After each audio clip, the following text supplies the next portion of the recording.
Maestro Antonio Álvarez Mesta, muy buenos días. Ya. Muy buen día, siempre es un placer estar con todos ustedes. Mi querido Juan, leyendo en la colección de lujo de Aguilar las obras completas de Nietzsche, pues viene de inmediato a mi mente el impacto formidable que tuvo este alemán provocador, siempre polémico, siempre dado a la controversia. Él, que era un ateo hasta la médula, llegó a decir que a final de cuentas todos los seres humanos estamos dominados por dos espíritus. Claro que cuando usa la palabra espíritu lo usa como una licencia del lenguaje, como una figura plástica. Cuando se habla de espíritus, más bien se habla, en el caso de Nietzsche, se habla de maneras de ser, o si prefieres, mi querido Juan, de estilos de vida. Por una parte está el espíritu apolíneo, el espíritu de Apolo. Apolo, dios solar, que preside el coro de las 9 musas de Clio, Euterpe, Talía, Melpómene, Terpsícore, Urania y Calíope. Es el dios del orden, del equilibrio, del balance, de la compensación. Y una persona sabe que está dominada por el espíritu de Apolo si es una persona ordenada, tranquila, que le gusta respetar las normas, que le gusta el equilibrio. Son personas mesuradas, moderadas, son personas muy respetuosas. Todo en la vida, mi querido Juan, tiene su pro y su contra, obviamente. Por otra parte está el espíritu dionisiaco.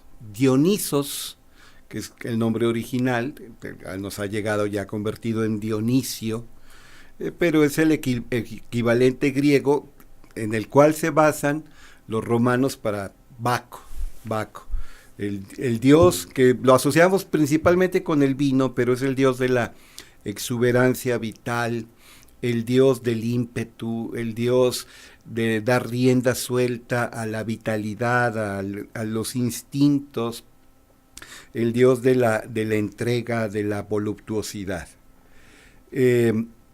¿Cómo sabemos si estamos bajo el dominio o el influjo predominante de este dios?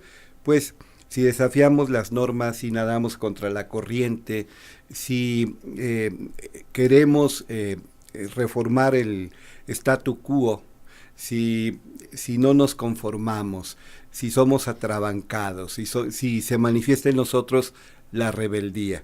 El mismo Nietzsche dice que nadie es totalmente apolíneo, nadie puede ser totalmente dionisiaco, pero ciertamente los cambios favorables para la sociedad se deben a un predominio, según él, de espíritus con espíritu dionisiaco. Los otros están dominados por lo que él llamaba la moral del esclavo, en tanto que los dionisiacos están dominados por la moral del amo o la moral del señor. Entonces, espíritu apolíneo, moral del esclavo, espíritu dionisiaco, moral del amo o del señor. Nietzsche, te digo, es ave de tempestades, es una persona que provoca todo tipo de reacciones fuertes. Él decía que había que vivir y morir como un loco, y él pedía esa bendición a la vida, al destino, al qué sé yo, y se le concedió porque en el año 1900, murió como un loco, entre otras cosas debido a una maltratada sífilis. El gran Nietzsche. Nietzsche hay que leerlo, obras como El Anticristo, como Así hablaba Zaratustra, como Aurora, como He aquí el hombre, como El origen de la tragedia, como La Gaya Ciencia o El Gay Saber. Es necesario leerlas. Pero fíjate qué aseveración tan fuerte de Nietzsche. Dice, a final de cuentas, los personajes que más han impedido el florecimiento vital de la humanidad, en Atenas, Sócrates, en Israel, Jesús de Nazaret o Jesús el Galileo. ¿Por qué Sócrates? Porque Sócrates puso su énfasis en el deber ser, Sócrates es considerado unánimemente como el fundador de la ética. Sócrates, diría Cicerón, bajó la filosofía de la consideración del cosmos al terreno netamente humano, lo puso a nivel del suelo en el buen sentido de la palabra, pero Sócrates es un hombre preocupado por la ética, por la deontología, por el deber ser, y eso va contra la exuberancia vital. Y Jesús, peor, según Nietzsche. ¿Por qué? Porque enfatiza la caridad, la compasión, la piedad, el amor a los débiles, la ayuda a la gente que vive en condiciones más precarias. Bueno es aquello que incrementa el poder, bueno es aquello que aumenta la exuberancia vital. Él era ateo hasta la médula, te digo, y sin embargo, en Aurora, que es más bien una colección de aforismos, dice que espíritus, otra vez uso plásticamente esta palabra, personalidades que tuvieron gran influjo en la historia de la humanidad, muchas veces coincidieron en 4 factores. Te los menciono: el ayuno, así fuera temporal muy limitado, de días, hasta un más, bueno, también temporal, pero más extenso, hasta de meses. Un ayuno, una abstinencia casi total de alimentos, solamente tomar agua, comer unas cuantas hierbas para sobrevivir estrictamente. Otro factor que se presenta en ellos es la búsqueda de la soledad, el aislamiento voluntario, el confinamiento intencional. Aparte, tenemos el silencio manifestado en 2 vertientes: la oración o la meditación. Y finalmente, la abstinencia sexual. Que obviamente Nietzsche pues no le parece todo esto, aunque él desprecia los apetitos del populacho. Él padece algo de que se conoce como clofobia, que sería la aversión a la gentuza. Perdón por esa palabra tan despectiva, pues estoy hablando de Nietzsche, no son mis ideas, son las ideas de él.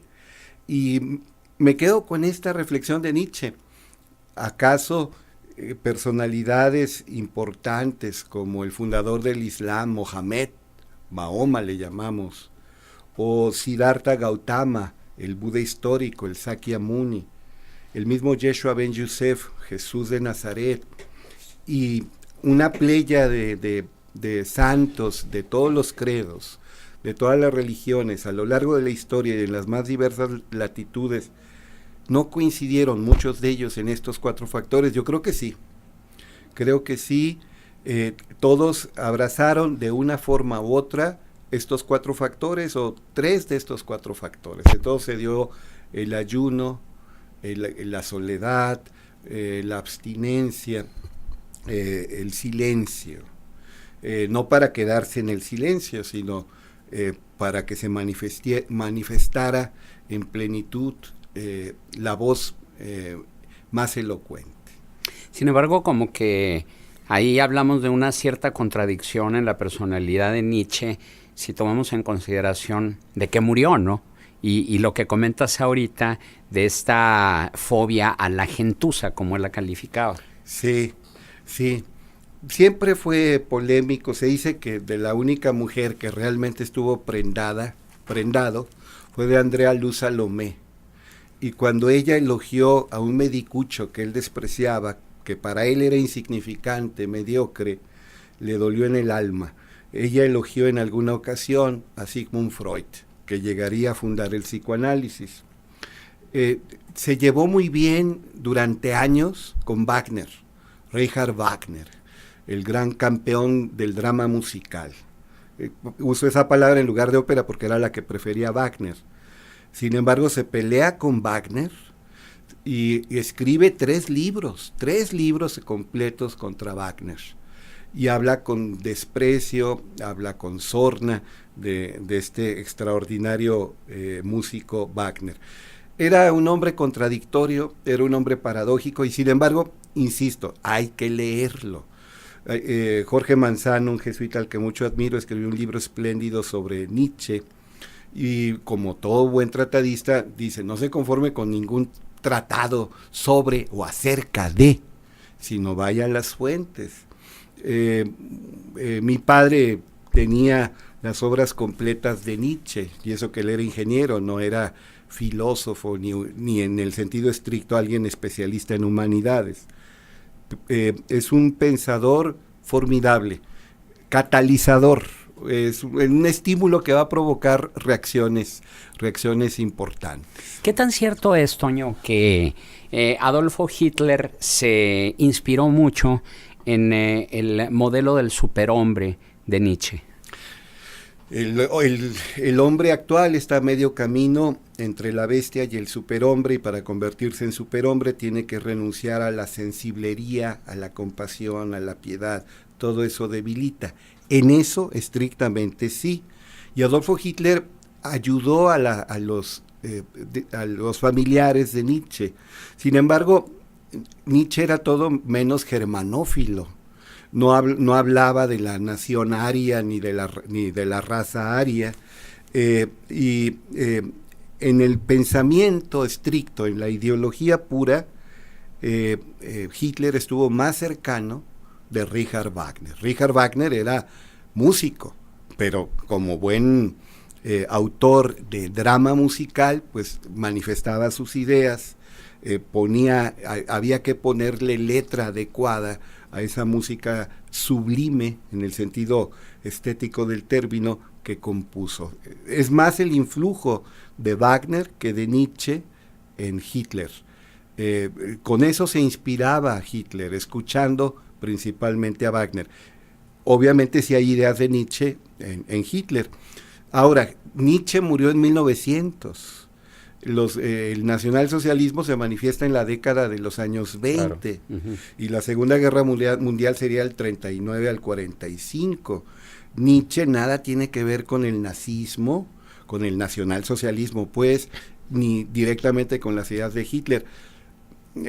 A mí se me hace muy grave que gente no quiera acercarse a Nietzsche por odio a Hitler. Se me hace más grave que, por ejemplo, todavía en Israel es raro que se atrevan a tocar en público, a no ser para hacer escarnio de esa música, la música de Wagner. Es considerado políticamente incorrecto para muchas comunidades judías escuchar música de Wagner.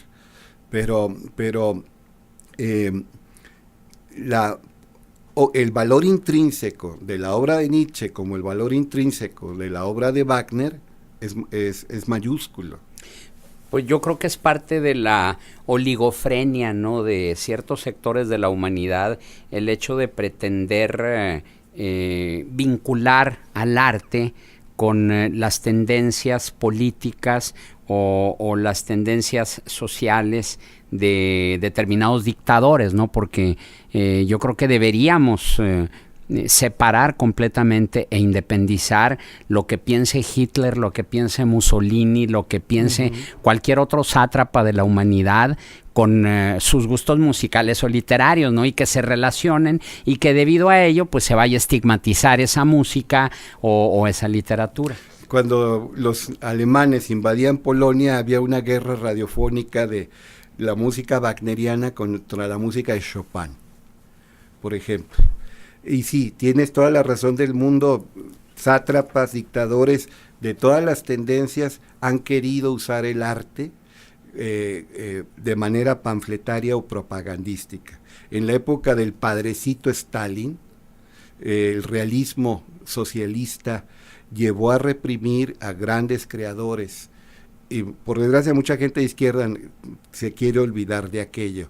Lo que quiero decir es que el abuso del poder lleva a la represión y lleva a la censura y lleva también al mal uso y el abuso de obras que tienen valor intrínseco. Eso por un lado, pero por el otro también lleva a tratar de atraer a intelectuales y artistas para hacerlos prosélites de su gobierno o de su ideología.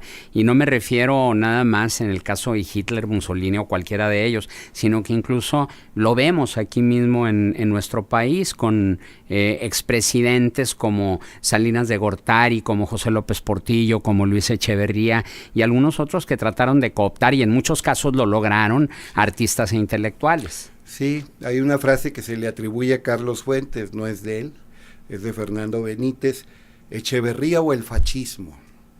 Era la disyuntiva radical, la alternativa que se tenía que tomar. O era Echeverría, el presidente por el PRI, que gobernó del 70 al 76, o el fascismo, o fascismo, como dicen los italianos. Muy bien, hubo una persona que se comunicó, bueno, le recuerdo a nuestros amigos radioescuchas que estos programas, esta sección del contexto del texto está siendo grabada durante algunas semanas, pero a lo largo del programa nos llegan comentarios del auditorio que te los hago llegar con muchísimo gusto y mucho orgullo también de las felicitaciones por tu excelente sección del contexto del texto. Gracias. Pero también hubo una persona que nos pidió, no recuerdo ahorita su nombre, en la siguiente emisión te lo digo, pero nos pidió, o te pidió más bien, que abordaras un poco lo que es Mi lucha, el libro de Adolfo Hitler, y por qué ha sido libro de cabecera de algunos estadistas, independientemente de la calidad humana de Hitler o de lo que hizo con los judíos. Mira, en Alemania ese libro que supuestamente Adolfo Hitler escribió en la cárcel. Supuestamente, ¿no es así? Tiene ideas muy anteriores y se supone que lo ayudó Rudolf Hess como amanuense, como escribano. Ciertamente fue agregándole cosas, pero ese libro de Adolfo Hitler era el regalo obligado en las bodas, en las graduaciones, en todas las ceremonias. Debo decir una cosa a favor de Hitler, fíjate, del monstruo, ya sabemos las consecuencias de su locura. Hitler no abusó del presupuesto público y las regalías de sus libros le permitieron vivir con decoro y hasta con comodidades. Ese libro maldito, porque es un libro que de veras merece todo el desprecio, ayudó a que Hitler, se abstuviera de disponer, como tantos políticos de México y Latinoamérica y del mundo entero, se abstuviera de tomar el presupuesto para su goce personal o el goce de sus familiares. El libro se puede conseguir, estuvo prohibido en Alemania por obvias razones después de 1945, es políticamente incorrecto. Le aseguro que lo puede encontrar hasta en centros comerciales, es decir, no solo librerías, puede ir a un supermercado y encuentra ese librito. Por supuesto, vuelvo con Nietzsche, cuando la memoria y el orgullo entran en conflicto, el orgullo sale avante. Traducción: se modifica el pasado para librar una buena imagen. Excelente, Toño, un punto de contacto. Antonio Álvarez Mestre @hotmail.com.